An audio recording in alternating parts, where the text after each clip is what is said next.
At 51 years old, Clara Voss found a small square of paper tucked inside her daughter's calculus textbook, and her hands began to shake. The paper held formulas written in a teenager's hurried hand, answers for tomorrow's exam. Clara recognized it the way you recognize your own face in an old photograph. She had built an entire life on a piece of paper just like this one, and she had never told a soul. She had not always been someone who needed to cheat. Clara was bright, everyone agreed on that. She grew up in a narrow house where the walls were thin and the expectations were thick. By 17, she had learned to carry her family's hopes the way other girls carried books. She studied before dawn, she raised her hand in every class.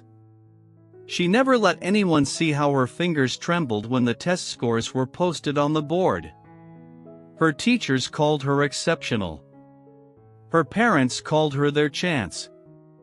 The year she sat for the university entrance examination, she was ranked second in her class.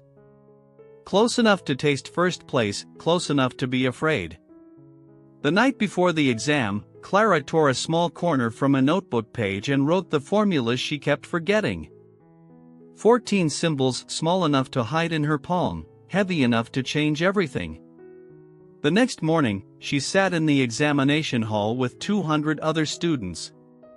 The paper pressed flat inside her pocket like a coal she could not let go. She answered the first questions on her own.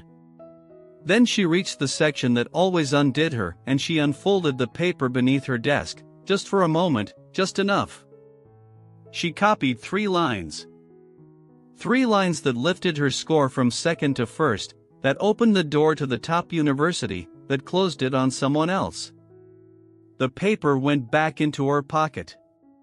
Clara walked out of the hall, telling herself she had only borrowed confidence, she had not stolen a future. The university welcomed Clara with honors.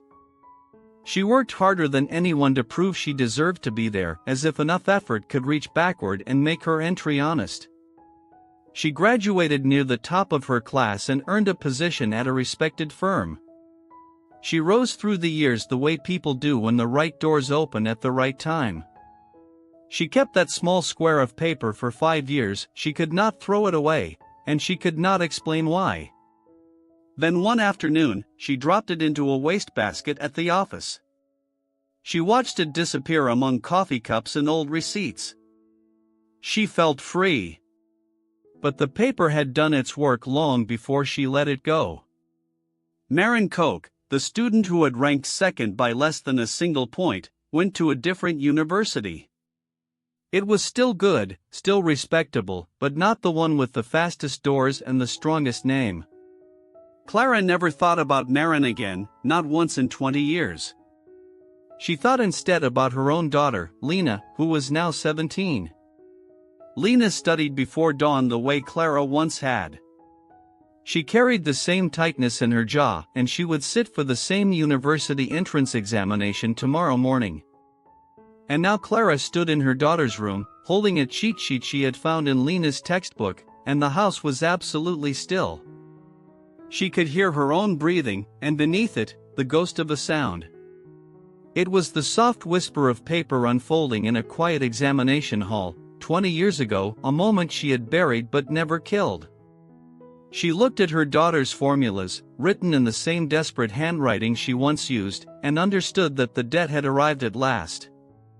It had not come as an accusation from a forgotten classmate, or an investigation, or a scandal.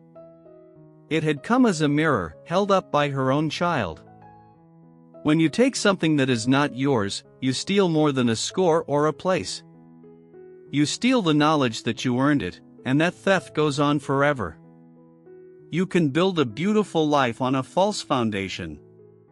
It may stand for decades, and people may admire it, but you will always know what lies beneath. One day, you will see someone you love standing at the same crossroads where you once chose the wrong path. You will face a question you thought you had outrun. Will you tell them the truth about where that road leads, or will you let them walk it, believing it goes somewhere real? Clara set the paper on her daughter's desk and sat down in the chair by the window to wait for Lena to come home.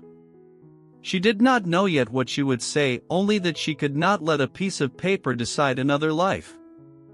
Somewhere beneath a landfill, a small square of notebook paper was settling into the earth. It still held its 14 symbols, still waiting for someone brave enough to let it go.